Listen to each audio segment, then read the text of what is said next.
Hello and welcome to Sophie & Co. I'm Sophie Shepard-Natze. Paul Hellyer served as the Canadian Minister of Defense in the 1960s, shaping the country's armed forces for years to come. It was only in his retirement that he says he made a life-changing discovery. He became the first cabinet-level politician from a G8 country to publicly state that there is extraterrestrial life present on Earth. Is this an elaborate fantasy? Are aliens science fiction? Or is there something to claims of their existence? Extraterrestrial life. For ages, humanity has wondered, is there anything else in the cold darkness of space? Skeptics say there is no proof, but there have always been those who dared to dream. And some even claim to have seen things with their own eyes. Do aliens exist? Are they already here? Do they pose a threat? Or a chance for salvation? Honorable Paul Hellyer, former Minister of Defense of Canada, and he believes that life forms from space exist and are present on Earth. It's great to have you with us on our show. Why do you say that UFOs are as real as the airplanes flying over our heads? Well, because I know that they are.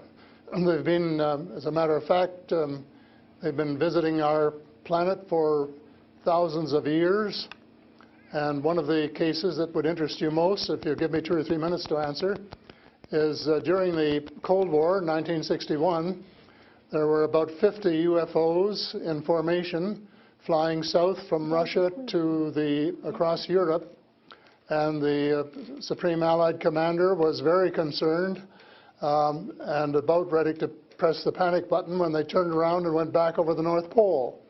So they decided to do an investigation, and they investigated for 3 years, and they decided that with absolute certainty that 4 different species at least, had been visiting this planet for thousands of years.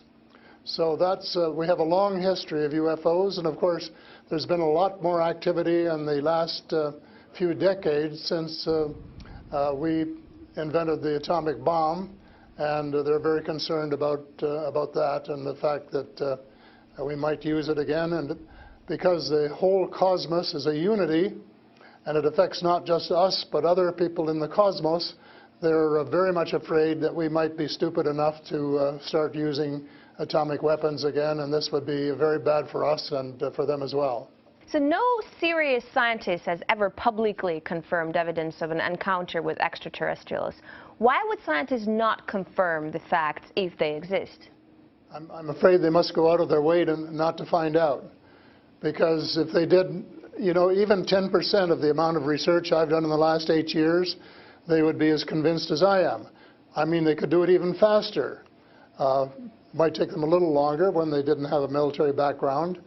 But there are so many wonderful books that tell these stories, and they've been authenticated. The sightings have been authenticated by more than one witness, and also by radar.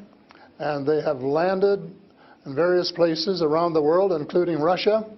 There's a famous case there. I can't remember the name of the place, but it was widely reported at the time. A man wrote a book about it, and then the French bought the book rights so that it wouldn't be circulated around. There's just so much evidence. If anybody will take the time off to do a little bit of research and study. But people just are, you know, some people are interested and will take the time, and the others just say, oh, you know, it's just fantasy. Mm-hmm. But since I've been public on this subject, I get, probably 3 or 4 emails a week from all over the world from people who have actually witnessed sightings. And some of them who have actually been on the ships, and some of them who have actually been transported to another planet. And so this information is not, you know, it is top secret in a way that the governments aren't talking about it. But if you listen to the whistleblowers and the people who have worked in the industry and who know what is going on, there is just a lot of information out there and it doesn't take very long to get your hands on it. But see, the problem is that some people who report UFO sightings and alien abductions have been shown to make things up to make things up to be famous, to make money, or just for a prank. How do we tell fiction from a fact? Well, you have to spend a lot of time trying to find. We used to say separating the wheat from the chaff, and it takes a lot of effort. When I was minister, I got sighting reports, and when we checked them out, about 80%, about 8 out of 10, were not real. They were sights of Venus or plasma or, you know, a dozen other things. But there were 15 or 20% for which there was no explanation, and they were the genuine unidentified flying objects. These things go way back. One of the conferences I went to was in Las Vegas, was promoted by a chap who had written a book about crashes. And there were dozens and dozens and dozens of them, and many of them very, very well authenticated, so that it would be impossible to read all of that evidence and not to come to the conclusion that these vehicles were real. Have you ever had your own encounter with aliens? Not an encounter with aliens, no. I have seen a UFO about 120 miles north of Toronto over Lake Muskoka, where I have a cottage.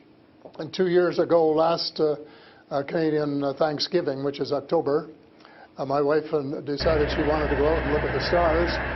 So I'm not much of a night man, but I put on my cap and went out with her. And she looked into the eastern sky and said, "There's a star." And I turned around the other way and I said, "Oh, there's a much brighter one over here." And she looked and it was.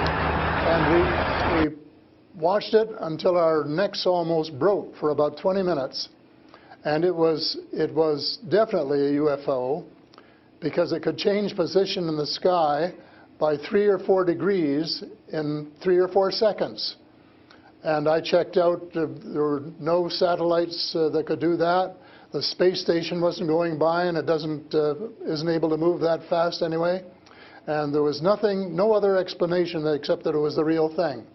And 2 days later, I went down on the dock, got a comfortable chair, and watched it came back almost to the same spot and entertained me for as long as I could take it. And then I went back to the cottage.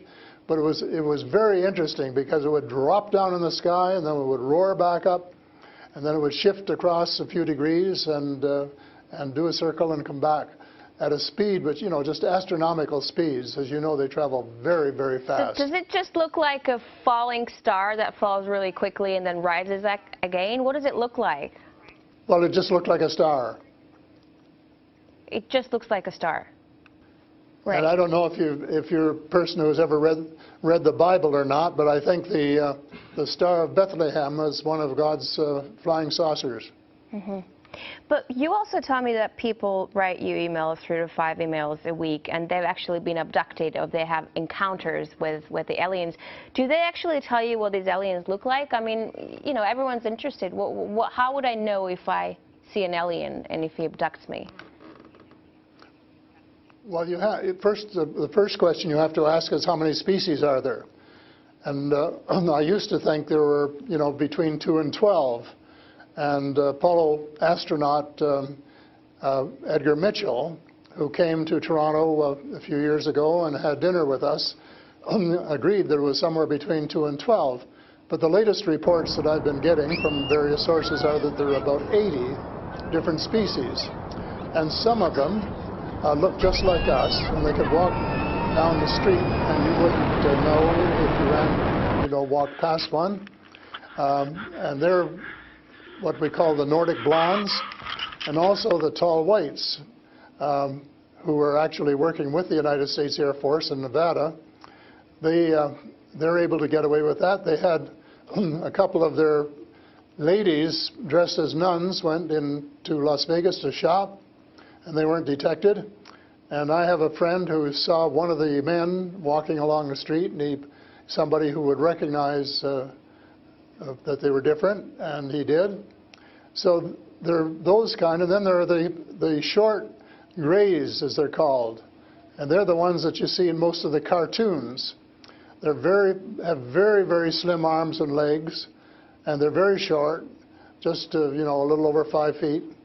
And they have a great big torso and a great big head and great big brown eyes. But they're different species, so you have to know that they're different species, and and know that they're all different. Mm-hmm. So if you saw the short gray, you'd certainly know that there was something up that you'd never seen before. But if you saw one of the Nordic blondes, well, you'd probably say, "Oh, I wonder if she's from Denmark or somewhere," So this species that you're describing, are they all different in terms of nice and mean? Are some of them nice and benevolent? Are others nasty? Or how are they? Are they good to people on Earth, or are they here to harm them? Well, it's a difficult question to answer because they have different agendas. And maybe all of us on Earth should have the same agenda, but you couldn't say maybe that Russia and China and the United States all had the same agenda at every turn, because they don't. And I would say that nearly all are benign, they're benevolent, they want to help us. There may be one or two species which do not. And that's one of the things I'm investigating at the moment, is to see who they are and what they're up to and what their agendas really are. All right, we're talking to Paul Hellyer, former Canadian Minister of Defense, who says extraterrestrial life forms exist and are present on Earth. We'll talk more about what they are and why they're here after a short break. Stay with us. And we're back with Paul Hellyer, former Canadian Minister of Defense, to talk about extraterrestrial life forms. Great to have you back. So these extraterrestrial creatures, where did they come from and how did they get here to Earth? They come from various places. For a long while, I only knew about ones who came from different star systems. The Pleiades and Reta Reticula and several other star systems. But in the last few months, I have met people who have made me aware of that there are some in our star system, and that there are actually extraterrestrials who live on a planet called Andromeda, which is one of the moons of Saturn, and that there are others on Venus and some on Mars, and that they may be interacting between themselves. I suspect that they are, because there is what is called a federation of these people. And they have rules. For example, one of the rules is that they don't interfere in our affairs unless they're invited to. And that's one of the reasons probably that we haven't seen more of them until very recently. And so but what do you mean? There are a lot of people who want to interact with them. There are a lot of people who actually want to see them and know who they are. What, they need a special invitation to interact with us? What does it mean? They don't want to interfere into our affairs. Well, they don't want to tell us how to run our affairs. They have accepted the fact this is our planet and that we have the right to run it. But they're very, very concerned. They don't think we're good stewards of our planet. We're not. We're clear-cutting our forests, and we're polluting our rivers and our lakes, and we're dumping sewage in the oceans, and we're doing all sorts of things which are not what good stewards of their homes should be doing, and they don't like that, and they've made it very clear. And as a matter of fact, they have given us a warning. How? And this has come from more than one source. How have they made it clear? What have they done? They have talked to people. One of the chaps I talked to about a month ago was interacting with them in 1974, he and his brother, in Peru. And they were taken to Andromeda, teleported, and they were told what the people there think, and that we're really wrecking our planet, and in fact that something dreadful is going to happen to it if we don't smarten up and change our ways. We spend too much time fighting each other. We spend too much money on military expenditures and not enough on feeding the poor and looking after the homeless and the sick. And that we are polluting our waters and our air, and that we're playing around with these exotic weapons, thermonuclear weapons and atomic weapons, which have such a devastating effect both on our Earth and on other areas in the cosmos, and they don't like that. And that's the reason they would like to work with us to teach us better ways, but only, I think, with our consent. And they work through individuals, and they try and pick out individuals who won't be frightened to death of them, because they can give you quite a fright. One of the cases I'm familiar with was the tall whites in Nevada, where the United States airmen working with them, were just frightened to death of them. And one, Charles Hall, rescued the daughter of one of the high-up people in the tall whites, and as a result became very good friends with the mother. And as soon as they could trust each other, they had a wonderful relationship. And he wrote a book about it. It's called Millennial Hospitality. Millennial Hospitality. And it tells you how you go through these stages of being scared out of your wits. But then when you establish a trust and a working relationship, why you can have the same relationship, same kind of relationship that you would have with someone here on Earth. But here's what I'm thinking. If you're outing their presence, which is clearly not what they want since they're hiding, why aren't they so afraid of, why aren't you afraid of repercussions? Because you're obviously stating that they're here among us, and you're telling me all these species that exist.